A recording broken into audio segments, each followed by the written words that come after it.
For a long time, this game was my most anticipated game coming out in 2008.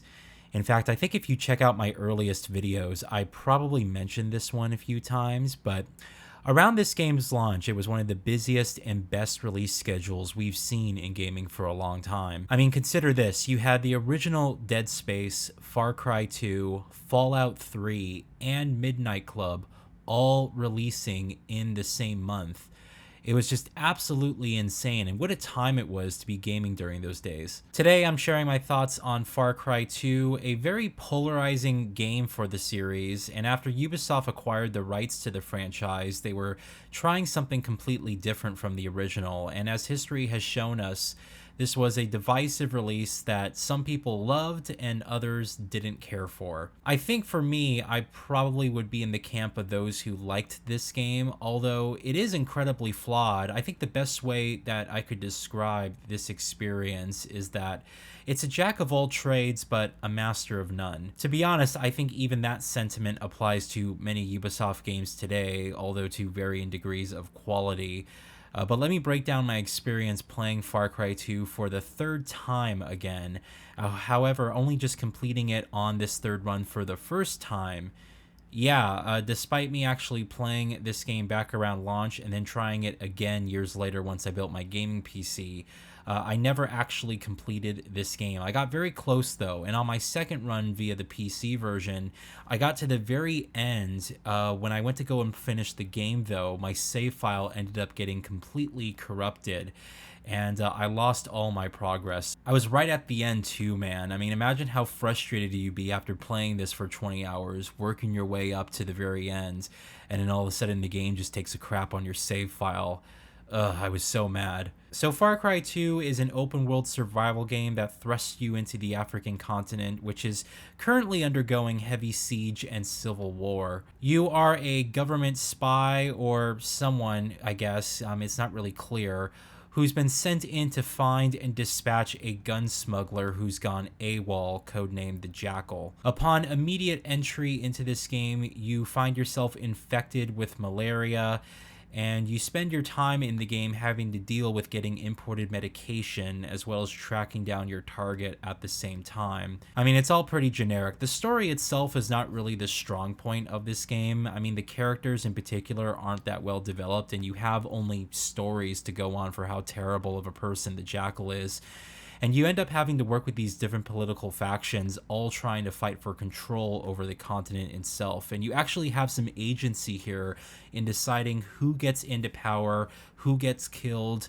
But in terms of real world impact, it's hard to say if any of it really matters towards the end. I mean, there's a lot that Far Cry 2 does in general. Right off the bat, realism is like the main focal point for the game here, and the overall gameplay experience reflects this. Your guns can jam. If you pick up enemy weapons, you'll notice the guns rust and start to break over time.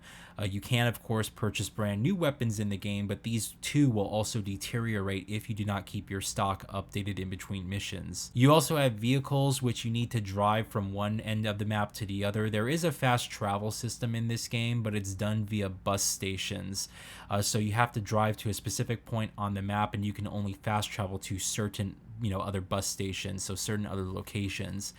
And the vehicles also break over time, so many a time you'll have to actually get out of your car and fix the engine. And the game itself is sort of open world, but there's a lot of invisible walls here, and you have to keep in mind that this is before the massive upgrade that Far Cry 3 provided in open world freedom, and so the terrain here can often get in the way of your navigation. But overall, it's the type of game you'll experiment with as you kind of see where you can go and what you can do.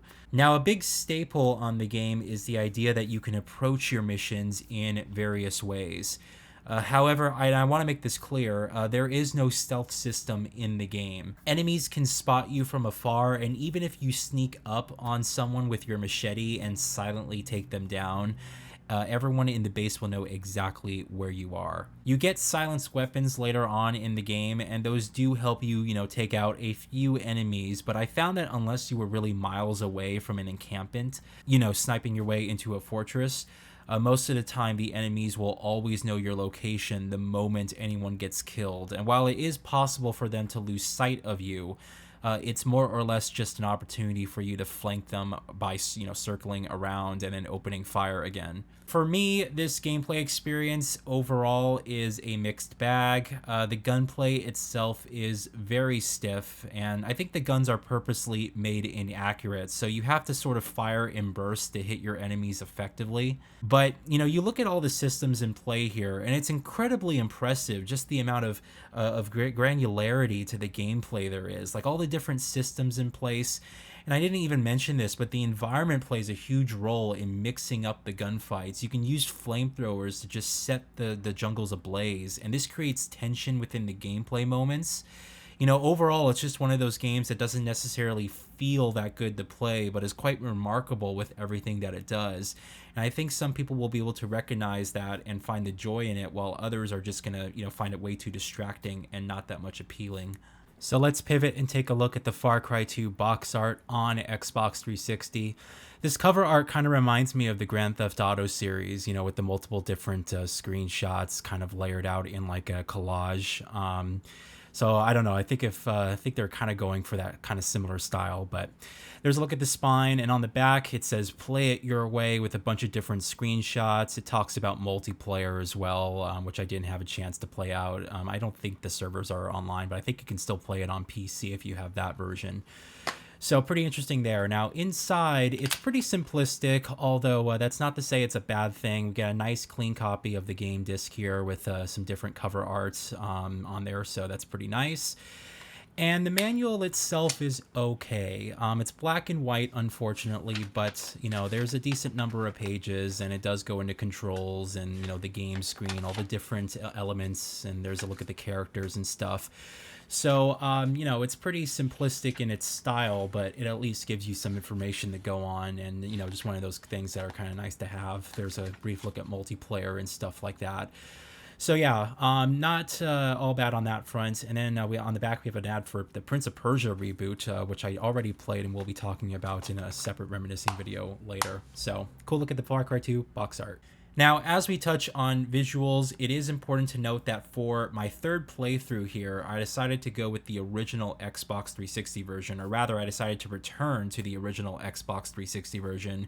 This was the same platform where I played the game for the first time, but never completed it. But it is fully backwards compatible on the Xbox Series X, which is how I got to re-experience it here. The Series X is not enhancing the game in any noteworthy way. There's no 4K resolution boost or frame rate increase.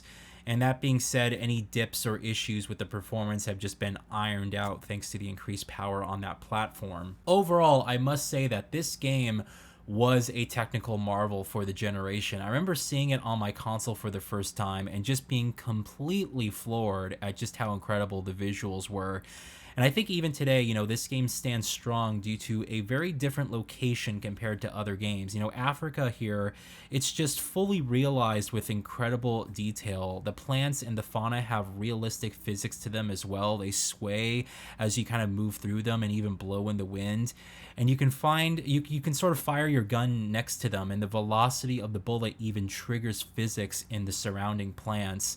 And you can shoot off individual branches and things as well. This was a first outing for the Dunya engine, which was derived from the original Crytek engine, and it just makes everything in this game come alive. Textures are also appreciable for this time period. I think if you judge it from today, you can easily say it's a good-looking game, but back when it was new, I just recall this game looking, leaps and bounds better than most games coming out at the time. It was astonishing. The lighting quality and shafts just cut through the environment too. All of this with a dynamic day and night cycle along with animal life just, lingering around. It just helps enrich you in this environment in a way that very few games had done up to this point. And I very much thought the experience on Xbox Series X here via backwards compatibility was nice. And although it is a 30 frames per second shooter, I had zero issues getting into the game and enjoying my time with it. I think it still looks great and holds up better than most during this era. And regarding audio, it's done equally as well as the visuals. The gun sounds, you kind of echo through the environment as you fire them, and you can hear bugs and animals in the far distance. There's like a nuance to the way that the world sounds all around you. Musically here, everything is appropriate too, but there really isn't nothing of note in terms of songs that'll sort of capture your imagination. I would say that the music sort of just fades into the background. However, I must also touch on the voice acting as well. It's laughably bad. Not only is the audio quality for the dialogue just terrible, like oddly terrible compared to the rest of the presentation here, but the actors and the actresses just feel like they're being rushed through the script as fast as possible. I mean, when you get to meet the Jackal for the first time and he speaks with you, he talks with such speed that it's almost as if the devs went in post, and went into the dialogue recording and just sped up the speech patterns. I don't know, man, but it just sounds completely unnatural and just weird. And all of the characters are like this, by the way. They speak to you so quickly. And, as you're a silent protagonist here, you don't really have much of a say in the conversation. I guess maybe because the other characters speak so quickly, they sort of kick you out of the door at the same time. So you just kind of watch these conversations fly by, and nothing they say is delivered with any real emotion or nuance. It's not really written, with anything interesting either. So it's just such a weird decision. I don't know if they just didn't have time to re-record the dialogue, or like I said, they made some edits in post later on. But it stands oddly poor against the rest of an otherwise stellar presentation. Overall, I think it's fair to say that Far Cry 2 still stands the test of time. It's a gorgeous game that, well, like I mentioned earlier, really takes the time to place you within its world and takes, time to really build the ambience as well. It's just that there's a lack of substance when it comes to its depth. The mission structure rarely changes, and sure, what you may do in those missions may differ, but overall, there's not much variety here in terms of meaningful gameplay moments. And I think, however, that, looking at this game from the perspective that this was all built from the ground up with seemingly no connection to the last game, and seeing how Ubisoft did that yet again with this game's successor, Far Cry 3, this is what I really loved about the Far Cry series as a whole. What I really used to love about it is I really appreciated how these games used to be a mashup of different ideas, different settings, and even take on different genres. Like, each game truly lived up to its name. It really was a far cry from one another.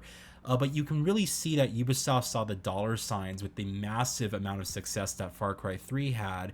And then that's when the factory was built. And now when I look at the Far Cry games, I think less about the world and the different gameplay elements that these games really kind of uniquely took from each other, and kind of built individually. Rather, I just think about eccentric villains and unique locations, and I'm still able to enjoy the games, but there's just something completely unique about a gameplay experience that isn't tied directly to any of your other entries. And I really miss that about this series, the lack of any expectations, the idea that you are going to get something wild and different with each release. And the first 3 games really provided that to you, but as gaming is a business, I think Ubisoft just doesn't really care about creativity, especially when it gets in the way of making a profit.